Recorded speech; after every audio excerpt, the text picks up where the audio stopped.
10টার একখান করে দেখলে শুধু খুশি লাগে, এত খুশি আজ খুশি লাগে, আজ অনেক খুশি লাগে আলহামদুলিল্লাহ। আমাদেরকে তাদের রক্তের বিনিময়ে, আমাদের মা বোনদের রক্তের বিনিময়ে আজকে আমরা দ্বিতীয়বার দেশ স্বাধীন হলো আলহামদুলিল্লাহ। এটা কি হয়েছে, বিজয় হয়েছে, এই জন্য আমরা আল্লাহ পাকের দরবারে লাখো কোটি শুকরিয়া আদায় করি। 71-এর স্বাধীন আমরা দেখি নাই, 5ই আগস্টের আমরা দেশ স্বাধীন দেখছি, এটা আমাদের কাছে অনেক গর্বিত। অনেক আছে ছাত্রদের বিনিময়ে, আজকে ছাত্রদের রক্তের বিনিময়ে আমরা আমাদের দেশ দ্বিতীয়বার স্বাধীন হয়েছে।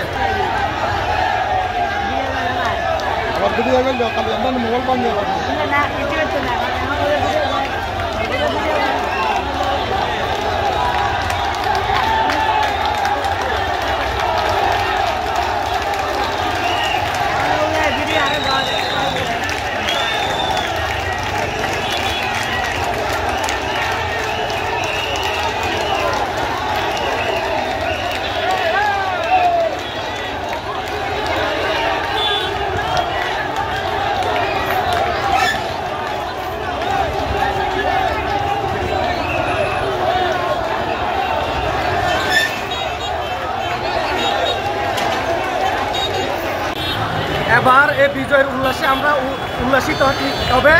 হাসেনের যে হত্যা করা হয়েছে, বিডিআর হত্যা বলেন, যে সমস্ত হত্যাকাণ্ডগুলো হয়েছে সবগুলো বিচার হবে ইনশাল্লাহ।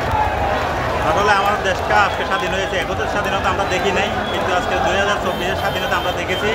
অনেক আনন্দ লাগতেছে স্বৈরাচারী সরকার দেশ থেকে পতন হওয়ার কারণে।